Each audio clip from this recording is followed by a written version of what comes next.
تو قرآن مجید گرے ہوں کو اٹھانے کے لیے اللہ نے بھیجا ہے، اس سے محبت کیجیے۔ اور عجیب بات ہے کہ دنیا کی کوئی کتاب ایسی نہیں کہ جس کو کوئی یاد کر لے۔ اتنی بڑی کتاب، اتنی ضخیم کتاب، ہو سکتا ہے چند چھوٹے چھوٹے رسائل میں کوئی چیز ہو جس کو لوگوں نے یاد کر لیا ہو، مگر ان کو پڑھنے کو ان کا دل نہیں چاہتا۔ 2-4 دفعہ پڑھ کے جی بھر جاتا ہے۔ کئی لوگ اشعار یاد کر لیتے ہیں فلاں فلاں کتاب کے، مگر پڑھنے کو ان کا اپنا دل نہیں کرتا۔ یہ قرآن مجید ایسی کتاب ہے کہ آپ نے اگر سینکڑوں دفعہ پڑھی ہے تو ہزاروں دفعہ پڑھنے کو دل چاہے گا، اور ہزاروں دفعہ پڑھنی ہے تو اس سے بھی زیادہ مرتبہ پڑھنے کو دل چاہے گا۔ جب بھی پڑھیں گے ایک نیا لطف ہوگا، ایک نیا مزہ ہوگا۔ قرآن مجید پڑھنے سے بندے کا دل نہیں بھرتا، تھک جاتا ہے بندہ، جسم ہے نا، لیکن دل چاہتا ہے کہ پڑھتا رہوں پڑھتا رہوں پڑھتا رہوں۔ ایسا لطف آتا ہے، ایسا مزہ آتا ہے۔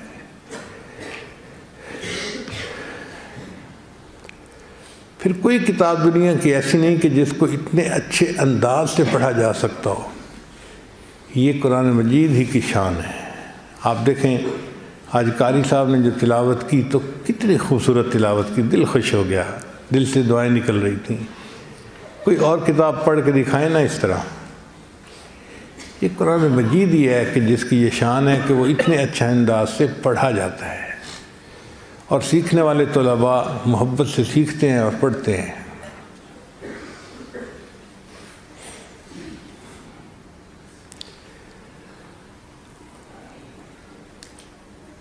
چنانچہ ہمارے اکابر علماء دیوبند میں جن کو قرآن مجید سے نمایاں محبت تھی، اللہ نے ان کو نمایاں مقام عطا کیا۔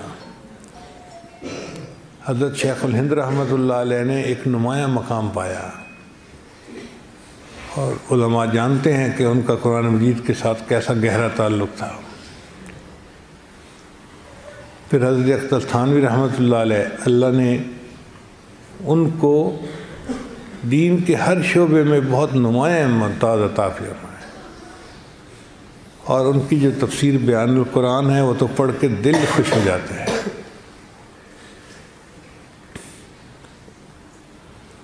حضرت مولانا الیاس رحمۃ اللہ علیہ، اللہ نے کتنا تبلیغ کا کام ان سے لیا۔ ان کے والد عاشق قرآن تھے۔ پھر حضرت مولانا حسین احمد مدنی رحمۃ اللہ علیہ عاشق قرآن تھے، اللہ نے کتنا ان سے حدیث کا کام لیا۔ جتنے بڑے بڑے مدارس ہیں، آپ دیکھیے دارالعلوم کراچی پاکستان کا سب سے بڑا مدرسہ ہے۔ حضرت مفتی محمد شفیع رحمۃ اللہ علیہ عاشق قرآن تھے، ان کی معارف القرآن تفسیر پڑھ کے دل خوش ہو جاتا ہے۔ تو جس کو بھی اس امت میں عزتیں ملیں، یا تو وہ خود عاشق قرآن تھا، یا اس کے پیچھے کسی عاشق قرآن کی دعائیں تھیں، جس وجہ سے اللہ نے ان کو عزتیں عطا فرمائی۔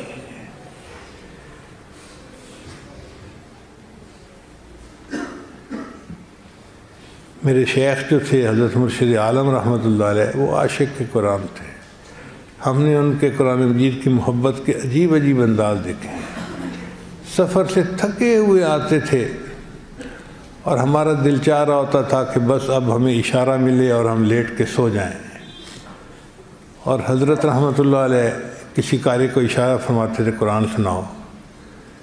وہ قرآن مجید کا ایک رکوع پڑھتا تھا، ایسے فریش ہو جاتے تھے جیسے بیٹری چارج ہو گئی، دن رات کا فرق ختم ہو جاتا تھا۔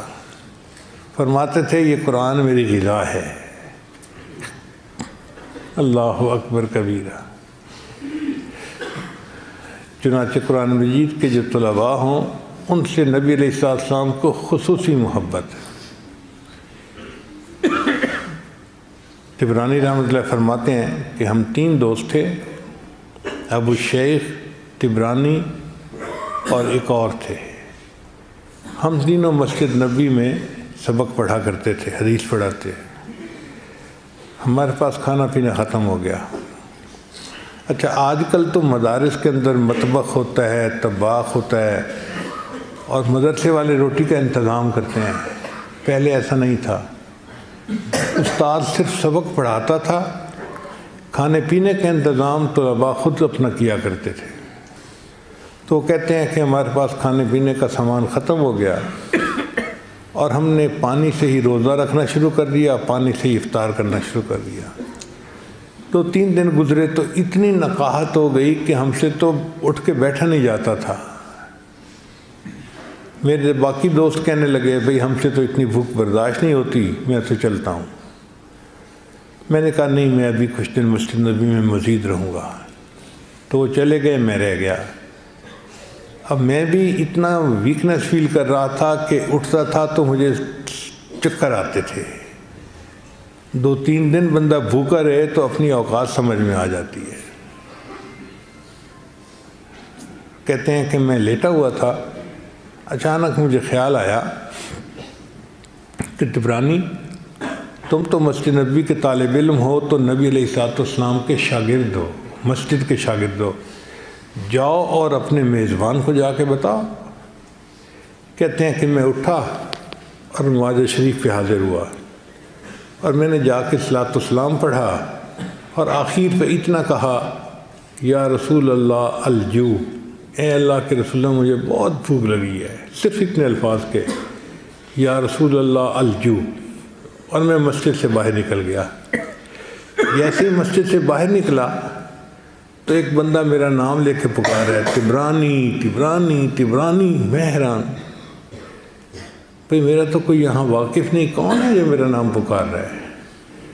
میں نے اس بندے سے کہا کہ بھئی آپ کیوں میرے نام پکار رہے ہیں؟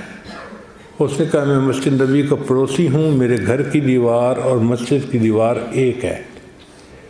میں دوپہر کو قیلولہ کر رہا تھا، خواب میں مجھے نبی علیہ السلام کی زیارت نصیب ہوئی اور نبی علیہ السلام نے مجھے حکم فرمایا کہ میری مسجد کا ایک طالب علم بھوکا ہے، اسے کھانا کھلاؤ۔ تو میں نے اپنی بیوی کو خواب سنایا، اس نے کہا جو کھانا پکا ہے یہ لے جاؤ، اپنے لیے میں اور کھانا بنا لوں گی۔ تو میں نے سالن کی ہنڈیاں اٹھائی، روٹیاں اٹھائیں، اب میں لے کے انتظار کر رہا ہوں کہ آپ نبی علیہ السلام کے مہمان ہیں، آپ کھانا کھا لیجئے۔ اللہ کے محبوب صلی اللہ علیہ وسلم کو ان طلباء کے ساتھ ایسی چنانچہ جو بڑے قراء گزرے ہیں ان میں سے ایک قاری، نام مجھے پورا یاد نہیں آ رہا، شاید، تو ان کے منہ سے بہت خوشبو آتی تھی۔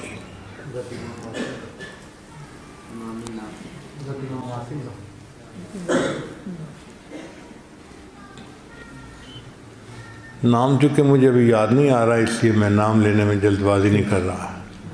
تو بہرحال ان کے منہ سے بہت خوشبو آتی تھی۔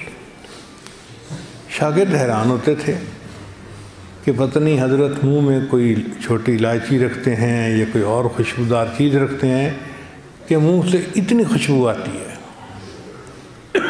مگر حضرت کبھی تذکرہ بھی نہیں کرتے تھے۔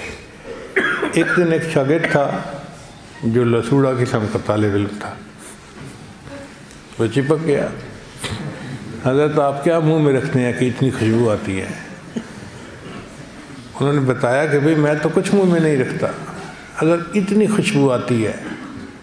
ہاں بھئی آتی تو ہے لیکن میں کچھ منہ میں نہیں رکھتا، ویسے ہی آتی ہے۔ اس نے حضرت بتائیں وجہ کیا ہے؟ خیر جب اس طالب علم نے بہت اصرار کیا تو اس پر استاد نے یہ جواب دیا کہ مجھے ایک رات خواب میں نبی علیہ السلام کی زیارت نصیب ہوئی، اللہ کے محبوب صلی اللہ علیہ وسلم نے فرمایا کہ تم میری مسجد میں بچوں کو قرآن پڑھاتے ہو، آؤ میں تمہارے لبوں کو بوسہ دوں۔ تو خواب میں جب سے نبی علیہ السلام نے میرے لبوں کو بوسہ دیا اس وقت سے میرے منہ میں خوشبو آ رہی ہے۔ اب آپ سوچئے قرآن مجید کیا عظیم کتاب ہے کہ اللہ کے محبوب صلی اللہ علیہ وسلم اس بندے کے ہونٹوں کو بوسہ دیتے ہیں جو قرآن مجید اچھے طریقے سے پڑھتا ہے، اور فرشتے اس کے لبوں کو چومتے ہیں۔ حدیث مبارکہ میں ہے کہ اللہ کے کچھ فرشتے ہوتے ہیں جو اس تلاش میں ہوتے ہیں کہ ہمیں کوئی قرآن پڑھنے والا کہیں مل جائے، ڈھونڈتے پھرتے ہیں۔ اچھا فرشتے قرآن سن سکتے ہیں، قرآن خود نہیں پڑھ سکتے، صرف جبرائیل علیہ السلام کو اللہ نے یہ اعزاز عطا فرمایا چونکہ انہوں نے وحی لے کے آنی تھی، تو وہ قرآن مجید پڑھنا جانتے تھے اور انہوں نے نبی علیہ السلام کے ساتھ دور بھی کیا۔ باقی فرشتے قرآن پڑھ نہیں سکتے، سن سکتے ہیں۔ اب جو بندہ خود نہ کر سکتا ہو، کوئی دوسرا کرے نا تو بڑا اچھا لگتا ہے۔ چنانچہ جب کوئی بندہ قرآن مجید پڑھتا ہے تو فرشتے اکٹھا ہونا شروع ہو جاتے ہیں۔ حدیث مبارکہ میں ایک مجمع لگ جاتا ہے فرشتوں کا، اور جو فرشتہ اس قاری کے قریب ہوتا ہے وہ اور قریب ہو جاتا ہے، وہ اور قریب ہو جاتا ہے، وہ اور قریب ہو جاتا ہے، حتیٰ کہ وہ اس قاری کے لبوں کے اوپر اپنے لب رکھ دیتا ہے۔ یہ حدیث کے الفاظ کا ترجمہ ہے۔ لبوں کے اوپر اپنے لب رکھنے کا کیا مطلب؟ کہ فرشتہ اس بندے کے لبوں کو بوسہ دیتا ہے جو قرآن پڑھ رہا ہوتا ہے۔ تو آپ سوچئے تو صحیح، یہ قرآن مجید کا پڑھنا کتنا عظیم عمل ہے کہ فرشتے بھی اس بچے کے لبوں کو بوسہ دیتے ہیں جو اللہ کا کلام پڑھ رہا ہوتا ہے۔